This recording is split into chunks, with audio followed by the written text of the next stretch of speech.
অঙ্গারক যোগ যে খুব শুভ যোগ সেটা নিশ্চয়ই মনে হয় না। তবে এটাও ঠিক, যখন কেউ প্রচুর ডেভেলপমেন্ট করে না, এই সময়ে বিশেষ সচেতনতা রাখতে হবে। কোনো রকম ঝগড়া, অশান্তি, বিবাদ, বিসংবাদের মধ্যে জড়ানো যাবে না। একটা বিশেষ জটিলতার জায়গা তৈরি হয়ে যাচ্ছে, বিশেষ অবস্টাকল চলে আসছে, তাহলে আপনাকে বিশেষভাবে সাবধানে থাকতে হবে।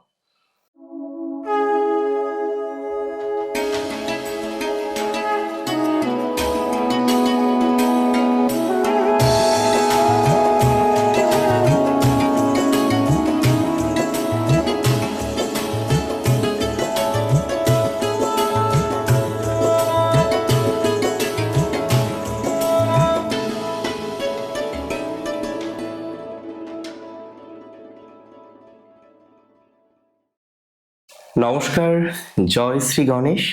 স্বাগতম আপনাদের প্রত্যেককে আজকের বিশেষ পর্বের অনুষ্ঠানে।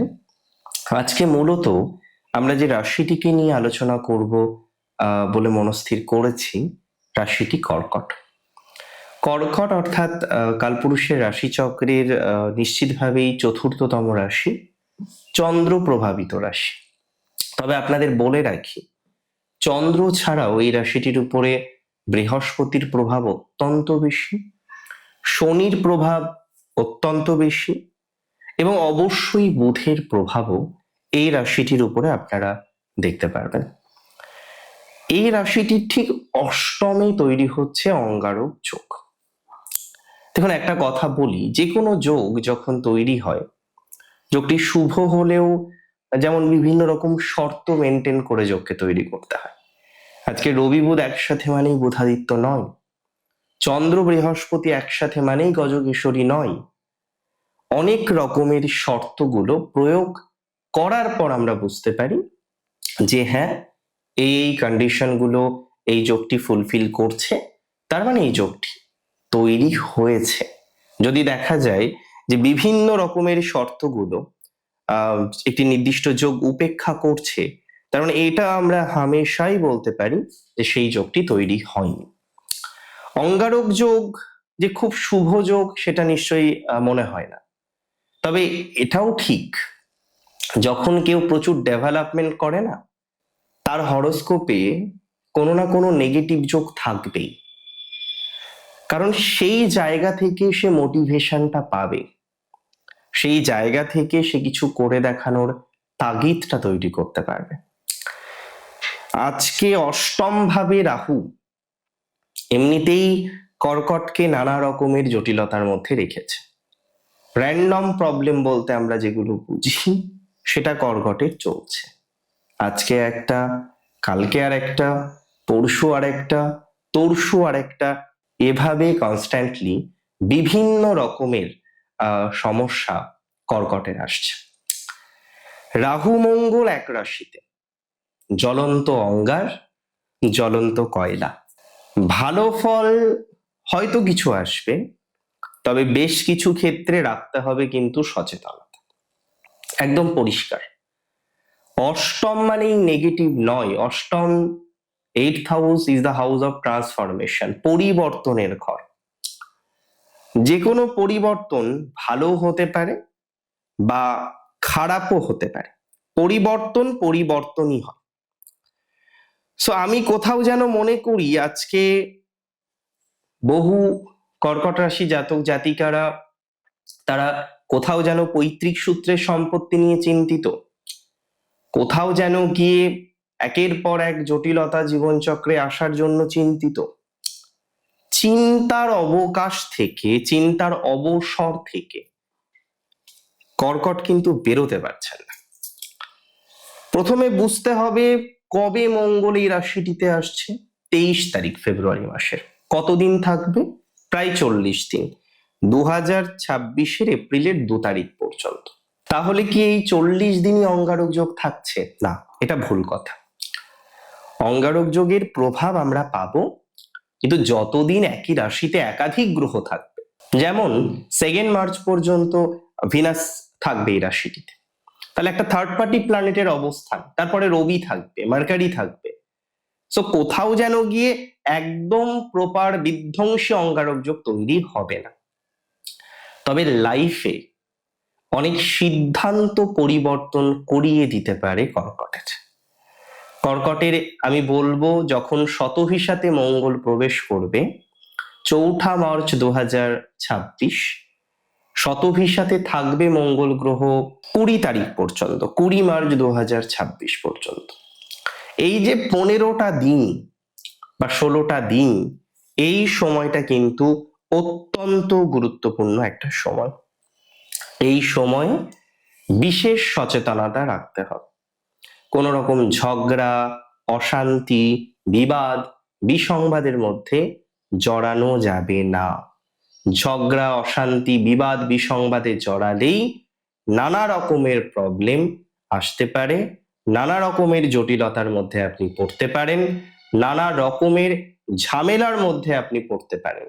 সো একটা কথা মাথায় রাখবেন যে এই সিচুয়েশন যেন ধীরে ধীরে ধীরে ধীরে ডেভেলপ করে, ধীরে ধীরে ডেভেলপ করার জায়গা যেন তৈরি করা যায়, এবং অতিরিক্ত টেনশনটাকে বন্ধ করতে হবে আপনাকে, অতিরিক্ত চিন্তাটাকে বন্ধ করতে হবে আপনাকে। যত চিন্তা বন্ধ করবেন, যত টেনশন বন্ধ করবেন, পজিটিভ ভাইবস জীবনচক্রে তত বেশি বৃদ্ধিপ্রাপ্ত হবে আপনার। এতটুকু শিওরিটি আমি আপনাকে দিতে পারি। তবে এই সময়ে যাদের ল লিটিগেশন চলছে, বিশেষ করে 12 মার্চ থেকে 16 মার্চ, এই সময়ে শতভিসার 3 নম্বর চরণে দুটো প্ল্যানেট কিন্তু একসাথে অবস্থান করবে, মঙ্গল এবং রাহু। সো অঙ্গারক যোগের প্রপার যদি ভাইবস থাকে ওই সময়েই থাকবে। সো যেটা আমি বলছিলাম, ল লিটিগেশন যাদের শুরু হয়েছে, কোন রকম ল লিটিগেশনে যারা যুক্ত হয়ে পড়েছেন, এই সময়টাতে বিশেষভাবে সচেতন থাকার পরামর্শ কিন্তু আমি দেব। এই সময়ে বিশেষ সাবধান থাকার পরামর্শ কিন্তু আমি দেব। কোন রকম নতুন করে বাগবিতণ্ডায় জড়ানোর কোনো পরামর্শ দেব না। নতুন করে অসুবিধার মধ্যে জড়ানোর কোনো রকম পরামর্শ কিন্তু দেব না। নতুন করে অসুবিধাতে জড়ালেই সমস্যা কিন্তু হয়ে যেতে পারে। নতুন করে অসুবিধাতে জড়ালেই ঝামেলা কিন্তু একটা আপনার আসতে পারে। অবশ্যই খেয়াল রাখতে হবে এই সময় যত রকম ভাবে সম্ভব ঝামেলা এড়িয়ে যেন পথ চলা যায়। ঝামেলাকে আমরা কোনোভাবে এই সময় প্রায়োরিটি দেব না, গুরুত্ব দেব না। হেরে পথ বাই বলে একটা বাংলা প্রবাদ আছে, জানেন তো? এই সময় হেরে পথ বাইবেন তাও ভালো।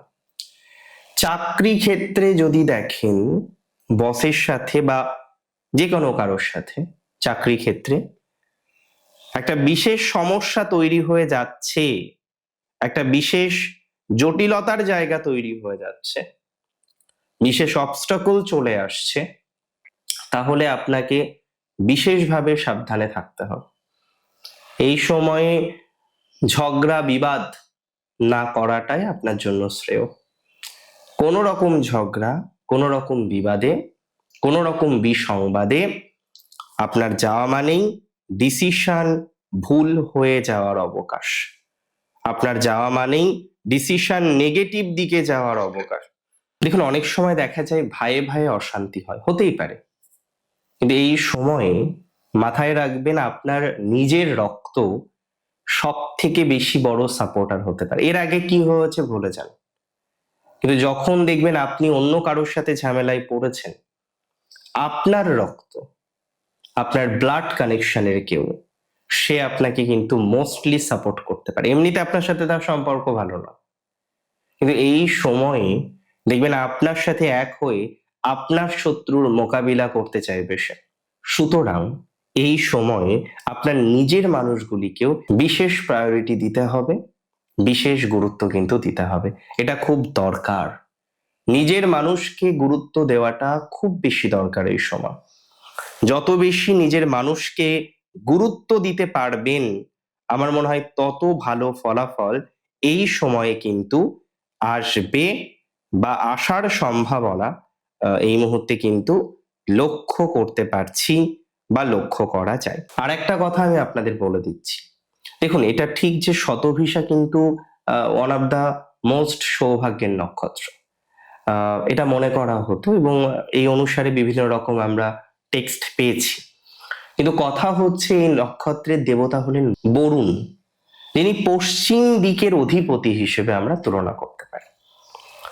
প্রচন্ড শক্তিশালী, বৃষ্টি বর্ষণ ইত্যাদির দেবতা তিনি।